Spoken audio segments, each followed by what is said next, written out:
tuko tayari kuyasimamia. Kwenye bunge, Chauma imesema mambo yafuatayo: moja, kuhakikisha kwamba kanuni za bunge pamoja na sheria ya kinga, haki na madaraka ya bunge inafanyiwa marekebisho ili kulipa bunge hadhi inayostahili, kurahisisha utekelezaji wa majukumu yake na kuhakikisha kwamba wabunge wanakuwa huru kutoa maoni na mapendekezo yao kwa mujibu wa ibara ya 100 ya katiba. Hatutaki wabunge wa kwenda kupiga makofi. Tunataka mbunge wa kwenda kusema shida za watu waliwale. Sawa sawa? Ndio ahadi yetu kuhusu bunge tunalolitaka. Pili, serikali ya Chauma itawapa uhuru wa kutoa maoni yao wabunge kwa niaba ya wananchi wanaowakilisha ndani ya bunge. Hatutakuwa tayari mbunge waliwale akiikosoa serikali yake basi anaambiwa kaa chini au anasimamishwa ubunge miezi 6. Chauma tumekataa hilo. Tunataka mbunge akawe sauti ya watu waliwale, kwa sababu kazi ya mbunge ni kwenda kusema kwa niaba yenu. Kwanza, kabla ya kwenda Dodoma, afanye mikutano kwenye vijiji, mumweleze kero zenu, aende nazo Dodoma akaziseme, sio mambo yake yeye na mke wake na washikaji zake.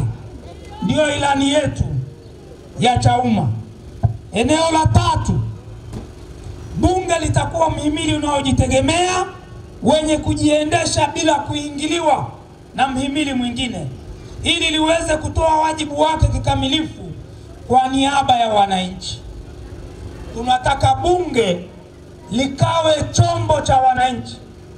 Kwa hiyo kama mnataka bunge la namna hiyo, kama mnataka bunge litakalosema kwa niaba yenu, mchagueni ndugu Mikidadi akawe mbunge wenu.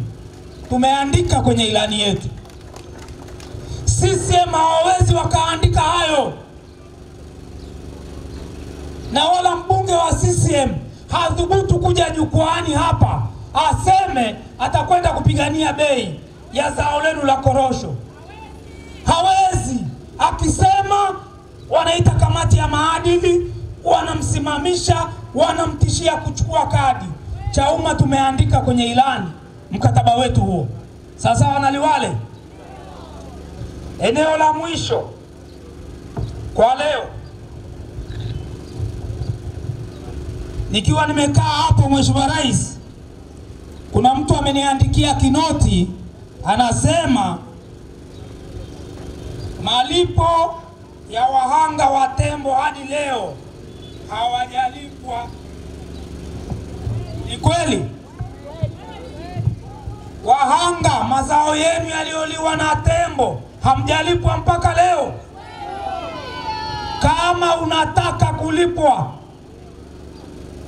ilani ya Chauma inasema nini? Ni ukurasa wa 61, maliasili na utalii, kifungu cha 12.2.5. Chauma itadhibiti migogoro kati ya wananchi na wanyamapori kwa kufanya yafuatayo: moja, kuimarisha mipaka ya hifadhi kwa njia rafiki baina ya wanyama, kwa njia rafiki kwa wanyama na wananchi. Tunakwenda kuweka kitu kinaitwa noise fencing. Ni waya tu za umeme unazungushia hifadhi. Tembo akiwa amekaribia mita 100 zinatoa kelele, milio ambayo inakera tembo kwenye masikio yake, haji mbele, anarudi alikotoka. Ndio dunia iliko sasa. Ndiko dunia iliko, ndugu zangu, na sio kitu cha gharama kubwa. Wenzetu hapo Kenya wameshafanya siku nyingi. Unaweka waya, na kengele. Ukimhisi tembo anasogea mita 100 nje ya hifadhi yake, hizo kelele zinalia. Wale wazee mnafahamu, tembo anakerwa sana na kelele. Ukipiga ndoo au drum la bati lile, si mnafahamu, hapendi. Sasa ni kelele za aina hiyo. Tembo anarudi kwenye hifadhi, wananchi wanabaki na mazao yao. Haihitaji mabilioni, ni akili na uwezo wa kufikiri. CCM wamefilisika. Jambo la pili, hili ambalo mnasema hamjalipwa, nasoma ilani ya Chauma. Inasema kuweka mfuko wa fidia stahiki kwa wananchi wanaopata hasara na madhara kutokana na uharibifu wa wanyamapori, mfano tembo kuvamia mashamba na kuua watu. Je, mnataka mlipwe fidia? Hivi mnajua kwamba nchi hii hawajaunda mfuko wa fidia? Pesa wanatoa wapi? Hawataki kuunda mfuko wa fidia. Chauma tunasema tutaenda kuanzisha mfuko wa fidia stahiki, na kilio hakiko kwenu tu ndugu zangu Liwale. Ukienda kaskazini, wanaopakana na Manyara, Tarangire, Kilimanjaro National Park, wote wanalia uharibifu wa tembo. Ukienda kanda ya Ziwa, wanaopakana na Serengeti na mbuga kibao za wanyama, wanalia fidia. Chauma tunasema tutawapa fidia stahiki, na itakuwa kwenye mfuko. Kila mtu anajua kwamba eka moja ya mahindi atalipwa shilingi kadhaa, heka moja ya minazi shilingi kadhaa, heka moja ya migomba shilingi kadhaa. Hakuna kusumbuana. Ukiharibiwa shamba lako, unajua kabisa mfuko unapaswa unipe shilingi milioni 3, milioni 4, milioni 5 kulingana na mazao yako. Ndio maana ya huu mfuko. Eneo la tatu, tutaweka mfumo wa tahadhari za mapema kuhusu uhamaji wa wanyama hatari, ili kusaidia wananchi kutokuingilia mifumo ya ekolojia na shoroba za wanyama kama tembo. Hii mifumo ndugu zangu inawekwa. Tembo haondoki hifadhini kila siku. Si kuna msimu ambao anajitokeza? Kwa hiyo waliosoma tabia za wanyama wanajua mwezi fulani ndio tembo watatoka, watakwenda kuharibu mazao.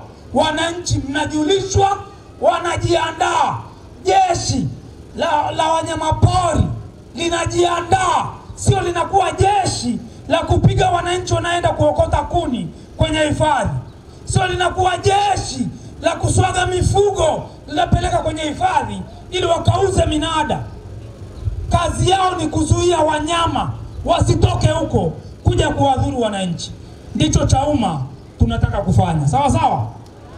Na mwisho kabisa ni kuelimisha wananchi kutumia njia za asili kuzuia wanyama kama tembo kuvamia mashamba yao. Tembo hata ngoma, ukishajulishwa huu mwezi tembo wanaweza kutoroka, mkaanza kupiga ngoma tu. Hizi ngoma, tembo hapendi kelele, ndio tabia yake. Akisikia kelele anarudi, hataki. Lakini CCM walichokosa ni uwezo na maarifa. Ilani ya Chauma imesheheni majawabu, na Mheshimiwa Rais wangu akija hapa atawaeleza mambo mengi zaidi kuhusu yaliomo ndani ya ilani yetu. Sawa sawa? Watu wa Liwale mnanielewa? Mnaelewa?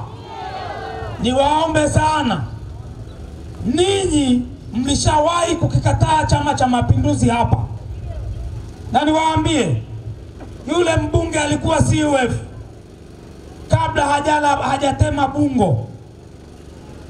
Nilifanya naye kazi bungeni nikiwa mtafiti mkuu wa kambi rasmi ya upinzani bungeni. Namfahamu. Alikuwa analeta hoja zenu, tunaziandaa, anaingia nazo bungeni, mnamsikia akiwa wa moto. Tupeni kijana wenu huyu. Tutaendeleza ile kazi tuliyofanya. Mimi nimeifanya kwa miaka 10, tangu mwaka 2006 mpaka mwaka 2016 nikiwa Chadema. Hawa wabunge mlikuwa mnawasikia wa Chadema wakiwa wa moto. Tumewaandikia hotuba, tumefanya utafiti, mkawa mnawasikia.